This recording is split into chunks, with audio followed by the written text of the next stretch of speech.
जंगल में ईद का त्योहार आने वाला था। सभी पक्षी अपनी अपनी तैयारियों में लगे हुए थे। कालू जी, मैं सोच रही हूँ कि इस बार की ईद पर बड़ी दावत रख लूँ ताकि पक्षियों को हमारी रहीसी का पता चले। गौरी जी, ख्याल तो बहुत अच्छा है, पर क्या तुम सच में पक्षियों को दावत खिलाना चाहती हो? कालू जी, चाहती तो मैं बिल्कुल नहीं हूँ कि किसी को फ्री में दावत खिलाऊं, परंतु रहीसी दिखाने के लिए ऐसा करना पड़ता है। तो ठीक है गौरी, बाजार से मिठाइयाँ और बाकी का सामान खरीद लाते हैं। हाँ हाँ कालू जी, बस रुपए ले लेती हूँ, आज ही सारा सामान खरीद लाएंगे और फिर बाद में बाकी की तैयारियाँ करेंगे। ऐसे कहकर वे दोनों बाजार चले जाते हैं। जग्गू तो अपने घर में पार्टी होने की बात सुनकर बहुत खुश था और वो अपने दोस्तों को बताने चला जाता है। दोस्तों, इस बार मेरे मम्मा पापा ने ईद की दावत रखी है। जग्गू, फिर तो खूब मजा आएगा। हम सारे दोस्त तेरे घर पर मस्ती करेंगे। जग्गू, क्या दावत में आपकी मम्मा हम सबको बुलाने वाली है? हाँ, मेरी मम्मा सबको बुलाने वाली हैं। मैंने उन्हें बातें करते सुना था कि जंगल के सभी पक्षियों को ईद की दावत देंगे। मैं तो आज ही अपनी मम्मा से कह के अपने लिए नए कपड़े ले आता हूँ। फिर ईद वाले दिन तेरे घर उन्हें पहन कर आऊँगा। दोस्तों, मेरे पास तो नए कपड़े पहले से ही रखे हैं। मैं भी ईद वाले दिन उन्हें ही पहनने वाला हूँ। कुकू, आप सब क्या पहनने वाले हो? मैं भी अपनी मम्मा से बोल दूंगा, वो हमारे लिए नए कपड़े ले आएंगी। ठीक है दोस्तों,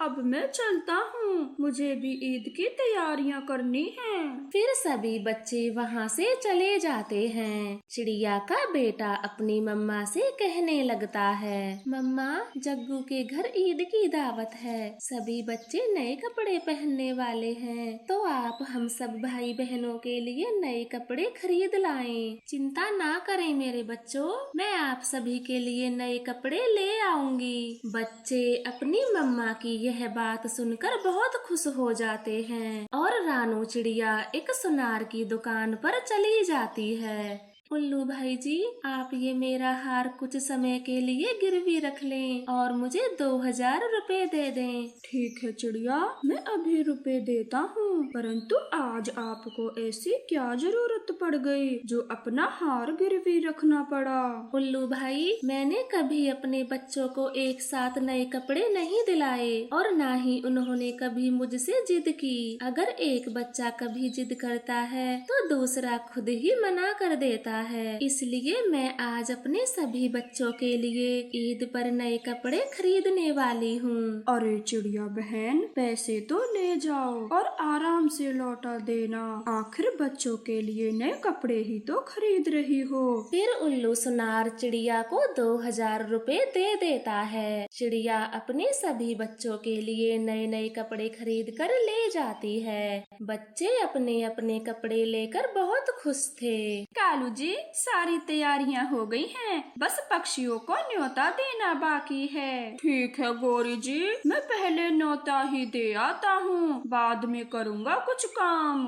मैं आपको लिस्ट बना कर देती हूँ, जिन जिन का मैं नाम लिखूं उन पक्षियों के घर न्योता दे आना। फिर कालू कौवा गोरी की बनाई हुई लिस्ट लेकर चला जाता है। मिट्ठू तोते, कल अपने घर पर खाना ना बनाना। ये क्या कह रहे हो कालू, मैं ईद वाले दिन भूखा क्यों मरूं? नहीं नहीं मिट्ठू तोते, कल हमने अपने घर ईद की दावत रखी है तो उसी का न्योता देने आया हूँ। तो ठीक है कालू, मैं कल आपके घर आ जाऊंगा। कालू, मुझे तो पहले से ही पता था कि आपके घर ईद की दावत है। मेरे बेटे ने मुझे पहले ही बता दिया। ठीक है तो कबूतर, कल अपने पूरे परिवार को लेकर मेरे घर पर आ जाना। फिर कालू कौवा बुलबुल डॉक्टर के घर न्योता देने चला जाता है। डॉक्टर साहिबा, आपके लिए निमंत्रण है, कल हमारे घर आ जाना, ईद की खुशियाँ मनाने। जंगल के सभी पक्षी भी आएंगे। इस तरह से कालू कौवा जंगल के सभी पक्षियों को न्योता दे देता है अरे लिस्ट में तो अब किसी का नाम नहीं लिखा, परंतु मैं रानो चिड़िया के घर तो गया ही नहीं, फिर गौरी ने उनका नाम क्यों नहीं लिखा। ऐसे सोचकर कालू कौवा अपने घर चला जाता है और रानो चिड़िया के बारे में पूछता है। मैं किसी चिड़िया को नहीं भूली, बल्कि जानबूझकर उसका नाम नहीं लिखा मैंने। परंतु क्यों गौरी, उस रानो के 7 बच्चे हैं और 8 भी खुद, सारा खाना तो वही खा जाएंगे, इसीलिए मैं उन्हें दावत में नहीं बुलाना चाहती। गौरी ये तो गलत बात है, आप अपने एक पड़ोसी को छेक रही हो, उसे पता चलेगा तो चिड़िया को कितना बुरा लगेगा। बुरा लगता है तो लगने दो, पर मैं उस चिड़िया की पलटन को अपने घर नहीं बुलाऊंगी, और आप भी ऐसे खुशी के मौके पर चिड़िया का नाम लेकर मेरा दिमाग खराब ना करो। कालू गौरी की बात सुनकर चुप हो जाता है। मम्मा अब तो रात भी हो गई है, हमारे घर कालू अंकल अभी तक न्योता देने नहीं आए। चिंता ना करें मेरे बच्चों, क्या पता वो सुबह को न्योता दें, आप सो जाएं। लेकिन मम्मा बुलबुला और किकी तो कह रहे थे कि उनके घर न्योता आ गया है। चिड़िया कुक्कू की ये बातें सुनकर सोच में पड़ जाती है। कालू भैया ने ऐसा क्यों किया, सिर्फ मुझे ही न्योता नहीं दिया। मेरे बच्चे कितने खुश थे कि गौरी आंटी के घर दावत में जाएंगे। मम्मा क्या कालू अंकल हमारे घर न्योता देने सुबह आएंगे? चिड़िया इस बात का कोई जवाब नहीं देती, वो तो चुप रहती है और सुबह भी हो जाती है। बच्चे न्योता आने का बेसब्री से इंतजार कर रहे थे। बच्चों आप ये भोजन खा लें, कालू अंकल नहीं आने वाले। लेकिन क्यों मम्मा? बेटा शायद वो हमें अपने घर नहीं बुलाना चाहते और मुझे कुछ नहीं पता, आप बस ये भोजन खा लें। इस तरह से चिड़िया अपने बच्चों को भोजन खिला रही थी। दूसरी तरफ सभी पक्षी कालू के घर इकट्ठा हुए थे। कालू दावत तो बहुत अच्छी रखी है, किसी चीज की कमी नहीं छोड़ी। दावत भी तो किसकी है, हम रईस कौवों की, तो कमी कहाँ से होगी, पैसा खर्च किया है पैसा। गौरी बहन सच में साज सजावट तो बहुत शानदार की है आपने। इस तरह से सभी पक्षी दावत की चर्चा कर रहे थे, लेकिन मिट्ठू तोता और कबूतर अपनी पड़ोसी रानो चिड़िया का इंतजार कर रहे थे। मिट्ठू तोते क्या आपकी चिड़िया से मुलाकात हुई थी? वो इस दावत में कब आएंगी? नहीं नहीं कबूतर, मैं तो सीधा यहीं आया हूँ, मेरी कोई बात नहीं हुई चिड़िया से। इस तरह से वे दोनों तो दरवाजे पर नजर रखे हुए थे और खाना शुरू होने वाला था, लेकिन चिड़िया और उसके बच्चे तो अभी तक नहीं आते। कालू चिड़िया और उसके बच्चे अभी तक नहीं आए, पर क्यों? कबूतर हमने चिड़िया को न्योता नहीं दिया। न्योता नहीं दिया? पर क्यों गौरी? 1-2 बच्चा हो तो न्योता दे दें, पूरे 7 के 7 हैं, ऐसे परिवार से तो दूर ही अच्छे। आप सब भी किन बातों में लग गए हो, चलो भोजन खाना शुरू करें। गौरी कव्वी की यह बात दावत में आए सभी पड़ोसी पक्षी सुन रहे थे। वाह गौरी वाह, क्या खूब सोचा है आपने। आपकी ऐसी बातें सुनकर तो मेरा भी आपका खाना खाने का मन नहीं है, मैं भी जाता हूँ यहाँ से। कबूतर मैं भी आपके साथ चलता हूँ, कहीं इनका खाना कम ना पड़ जाए। आप दोनों रुक जाओ, मैं भी चलती हूँ, मेरा ही यहाँ क्या काम। इस तरह से वो सभी पक्षी वहाँ से चले जाते हैं। गौरी तो बहुत शर्मिंदा थी। गौरी ये बात तो मुझे भी अच्छी नहीं लगी थी कि चिड़िया को दावत में ना बुलाया जाए। अब आप ही खाओ सारा भोजन, वो भी कई दिनों तक। कालू जी मुझे अपनी गलती का एहसास हो गया है, हम चिड़िया के घर जाते हैं, सभी पक्षी वहीं पर गए होंगे और सभी को मनाकर ले आते हैं। चिड़िया से मैं माफी भी मांग लूंगी। फिर वो दोनों ऐसा ही करते हैं, चिड़िया और बाकी पक्षियों से माफी मांगते हैं। चिड़िया हमें माफ कर दो, खुशियाँ तो मिलकर मनाई जाती हैं और हमने चिड़िया को ना बुलाकर बहुत बड़ी भूल की, कृपया हमें माफ कर दो और ईद की खुशियाँ हमारे घर चलकर मनाओ। कालू गौरी की ऐसी बातें सुनकर सभी सभी पक्षी उन्हें माफ कर देते हैं और उनके घर जाकर ईद का त्योहार मनाते हैं और खुशी खुशी मिठाइयाँ खाते हैं। तो प्यारे दोस्तों, आप सभी को हमारी तरफ से ईद की हार्दिक शुभकामनाएं। गर्मियों का मौसम आने वाला था। सभी पक्षी अपने अपने लिए ठंडे घर बनाने की बातें कर रहे थे। दोस्तों, मैं तो कहती हूँ हमें घर बनाने का काम आज से ही शुरू कर देना चाहिए। लेकिन चिड़िया, आज से ही क्यों? अभी तो काफी समय है घर बनाने के लिए। कालू भैया, मैं आज से इसलिए कह रही हूँ क्योंकि मैंने सुना है कि गर्मी इस बार बहुत ज्यादा पड़ने वाली है। अगर हमारे ठंडे घर जल्दी बन जाएंगे तो हम भयंकर गर्मी में आराम से रह पाएंगे। चिड़िया, ये तो आपने बहुत अच्छी खबर सुनाई है। मैंने पिछली बार घर भयंकर गर्मियों में बनाया था तो मेरा बेटा बीमार पड़ गया और मेरी पत्नी भी मुश्किल से बची थी। तो फिर ठीक है, मैं भी अपनी पत्नी गौरी को खबर भिजवाता हूँ, वो भी अपने मायके से आ जाएगी। चलो दोस्तों, हम आज से ही चिड़िया के साथ घर बनाने का काम शुरू करते हैं। ऐसे बातें कर वो सभी पक्षी अपने अपने लिए लकड़ी खोजने चले जाते हैं और कालू कौवा अपनी पत्नी गौरी को बुलाने उसके मायके चला जाता है। कालू जी, मेरे बिना आप एक दिन भी नहीं रह पाए, जो पीछे पीछे मुझे बुलाने आ गए।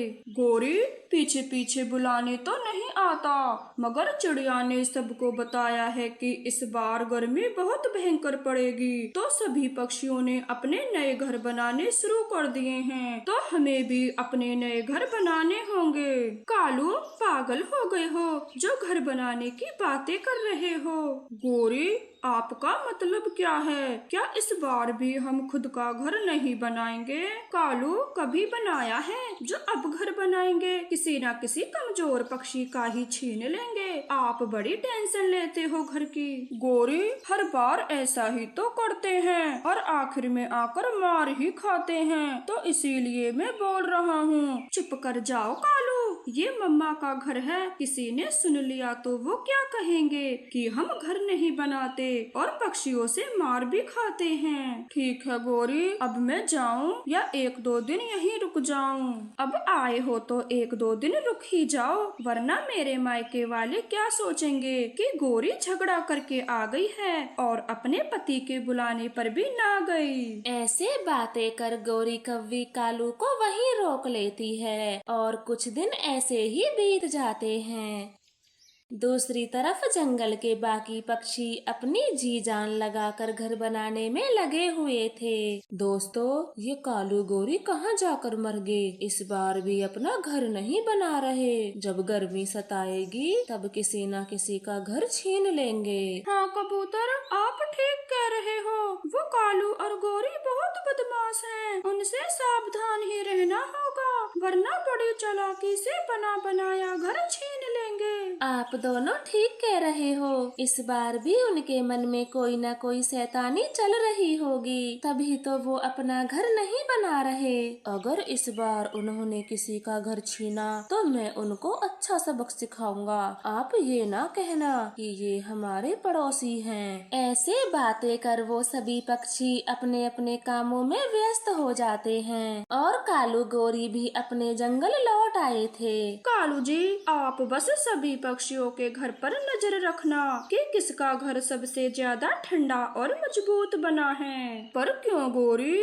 जिसका भी घर सबसे ज्यादा ठंडा और मजबूत होगा उसी पक्षी का घर छीनेंगे। चोरी भी करें तो वो बेकार वाली, ऐसे क्या फायदा? बढ़िया सा घर छीनेंगे। ठीक है, मैं अभी जाकर देखता हूँ कि किसने अपना घर ज्यादा ठंडा बनाया है। ऐसे बातें कर कालू कौवा वहाँ से चला जाता है। वो बारी बारी सभी पक्षियों का घर देखता है। चिड़िया का घर सबसे ज्यादा मजबूत बना है, इसी का घर छीनेंगे। अभी जाकर गौरी को बताता हूँ। फिर कालू कौवा वहाँ से अपने घर चला जाता है और गौरी कव्वे को बता देता है कि चिड़िया का घर सबसे मजबूत बना है। बस कालू जी, हो गया फैसला। अब हम उस छोटी चिड़िया का घर ही छीनेंगे। वैसे भी वो एक ही है जो हमारे झांसे में जल्दी फंस जाती है। फिर वे दोनों चिड़िया के घर को बनने का इंतजार करने लगते हैं और धीरे धीरे समय बीतता है। कालू जी, कितनी गर्मी लग रही है। अब तो इस घर में बिल्कुल नहीं रहा जाता। उस चिड़िया को कितने दिन और लगेंगे घर बनाने में? बस गोरी, 1-2 दिन ही लगने वाले हैं चिड़िया को। वो अपने छत का काम कर रही है। चिड़िया, मेरा घर तो बन गया है, आपके घर में कितने दिन और लगेंगे? बस कबूतर भैया, आज का दिन और फिर मेरा घर भी बन जाएगा। फिर वो सभी पक्षी कड़ी मेहनत के बाद अपना अपना घर बना लेते हैं और सुकून से अपने घर में रहने लगते हैं। गोरी, क्या सोचा है? घर कैसे छीना जाएगा उस चिड़िया से? कालू जी, आप बस बाजार से ताले ले आओ, फिर आपको सब बताती हूँ कि घर कैसे छीनेंगे। फिर कालू कौवा बाजार से कुछ ताले खरीद लाता है। कालू जी, अब हम इन तालों को बेचने जाते हैं। परंतु क्यों गोरी, हम ये ताले क्यों बेच रहे हैं? आप बस मेरे साथ चलो और देखते जाओ कि हम ये ताले क्यों बेच रहे हैं। ऐसे कहकर कालू गोरी वो ताले बेचने चले जाते हैं। वो कई पक्षियों को ताले बेच देते हैं। अरे कालू गोरी, आपने कब से ताले बेचने का काम शुरू कर दिया? जब से आपने देखा है, समझो तभी से। अब आप भी अपने घर के लिए एक ताला खरीद लो, बाकियों ने तो खरीद लिए। ठीक है कालू भैया, एक ताला मुझे भी दे दो। नाना चिड़िया बहन, ताला तो मैंने गेट से खुद ही लगाना है, आपसे लगाया नहीं जाएगा। ठीक है, तो आप ही लगा दें ताला। फिर कालू गौरी घर के अंदर से ताला लगा लेते हैं। कालू भैया, ताला अंदर से क्यों लगा रहे हो? ताला तो बाहर से लगता है। छोटी चिड़िया, अब हमारी मर्जी, चाहे ताला अंदर से लगाएं चाहे बाहर से, आपको क्या लेना? गौरी बहन, ये घर तो मेरा है, तो मर्जी भी मेरी ही चलेगी। कौन कहता है कि ये घर तेरा है? ये घर तो अब हमारा है, क्योंकि हमने इस घर पर ताला जो लगाया है। अब चलो, भागो यहाँ से। चिड़िया रोती हुई वहाँ से चली जाती है। कालू गौरी तो बहुत खुश हो रहे थे। कालू जी, ये देखो, चिड़िया ने कितना सारा भोजन जमा कर रखा है। अब हमें भोजन खोजने की भी कोई जरूरत नहीं पड़ेगी, वो भी इतनी तेज गर्मियों में। वो दोनों तो चिड़िया को भगाकर बहुत खुशियाँ मना रहे थे और चिड़िया रोते हुए अपने दोस्तों के पास जाती है और उन्हें सारी बातें बता देती है। चलो चिड़िया, मैं अभी तुम्हारे साथ चलता हूँ और उन जालिमों को अभी बताता हूँ। फिर वो सभी पक्षी चिड़िया के घर चले जाते हैं और कालू गौरी को बाहर निकालने की खूब कोशिश करते हैं, लेकिन वो दोनों तो दरवाजा ही नहीं खोलते। कबूतर भैया, चलो यहाँ से, ये दोनों बहुत मक्कार हैं। अब किसी भी कीमत पर ये दरवाजा नहीं खोलेंगे। मैं अपने लिए कोई दूसरा घर बना लेती हूँ। लेकिन चिड़िया, आपसे तो ये घर ही बहुत दिनों में बना था, और ऐसे कोई आपका घर छीन ले, ये हमें बिल्कुल बर्दाश्त नहीं। इन्हें तो कोई ना कोई सबक सिखाना ही पड़ेगा। मैं अपने घर का ताला इनके घर के बाहर लगा देता हूँ। जब अंदर का भोजन खत्म हो जाएगा तो ये दोनों भूखे प्यासे मरेंगे और ये ही इनकी सजा होगी। फिर वो सभी पक्षी ऐसा ही करते हैं और ताला लगाकर वहाँ से चले जाते हैं। परंतु चिड़िया, गर्मी तो बहुत तेज पड़ रही है, फिर आप अपने लिए इस गर्मी में कैसे घर बनाओगे? मिट्ठू तोते, मैं सोच रही हूँ कि घर लकड़ी की बजाय मिट्टी का बना लूं। मिट्टी का घर? लेकिन वो कैसे? हमने तो कभी नहीं बनाया। मिट्ठू तोते, बचपन में मैं अपनी मम्मा के साथ मिट्टी के घर में रहती थी और मेरी मम्मा मिट्टी के घर बनाना जानती थी, बस तभी से मैंने सीख लिया। ठीक है चिड़िया, तो आप अपने लिए मिट्टी का घर बनाओ और हमसे कोई भी मदद की जरूरत हो तो हमें बता देना, हम हर समय तैयार रहेंगे। फिर चिड़िया अपने लिए मिट्टी का घर बनाने लग जाती है और सभी पक्षी उसे नदी से मिट्टी ला ला कर देने लगते हैं। इस वजह से घर जल्दी ही बन जाता है। अरे वाह टूनी चिड़िया, आपका मिट्टी का घर तो बहुत अच्छा बना है। जी करता है मैं भी अपने लिए मिट्टी का ही घर बना लूं। हाँ चिड़िया, घर तो वाकई में बहुत ठंडा है। अगली बार से हम भी अपने लिए मिट्टी के घर बनाया करेंगे। फिर चिड़िया अपने घर में खुशी खुशी रहने लगती है और कुछ समय बाद कालू गोरी का भोजन खत्म हो गया था। कालू जी, ये दरवाजा तो खुल ही नहीं रहा, जरा धक्का लगाना। फिर वो दोनों दरवाजा खोलने की खूब कोशिश करते हैं, लेकिन उनसे वो दरवाजा नहीं खुलता। अब मरेंगे यहीं भूखे, क्योंकि उन्होंने बाहर से ताला लगा दिया है। कालू जी, अच्छा होता जो हम ताले नहीं बेचते और घर को किसी और तरीके से छीन लेते। फिर वह दोनों वहीं पर कैद हो जाते हैं और दरवाजा खुलने की प्रार्थना करते हैं। अगर कोई हमारी बातें सुन सकता है तो कृपया दरवाजा खोल दो, हम आगे से ऐसा कभी नहीं करेंगे। फिर वह दोनों वहाँ पर भूखे प्यासे चीख रहे थे और आते जाते चिड़िया के कानों में उनकी आवाज पहुँच जाती है और वह दरवाजा खोल देती है। चिड़िया, हमें माफ कर दो और अपना घर ले लो। कालू गोरी, अब ये घर तुम्हारा ही है, क्योंकि मैंने तो अपने लिए मिट्टी का घर बना लिया है और तुम्हें भी भूखे प्यासे रहकर चोरी की सजा मिल गई है। तो अब ये घर आप ही रखें और दोबारा से किसी का धोखे से घर ना छीने। चिड़िया, आप बहुत अच्छी हो जो हमें माफ कर दिया, वरना हम तो भूखे प्यासे यहीं पर मर जाते। फिर चिड़िया उनको घर देकर वहाँ से अपने मिट्टी के घर में चली जाती है और कालू गोरी को भी सबक मिल गया था कि आज के बाद वो किसी का घर नहीं छीनेंगे।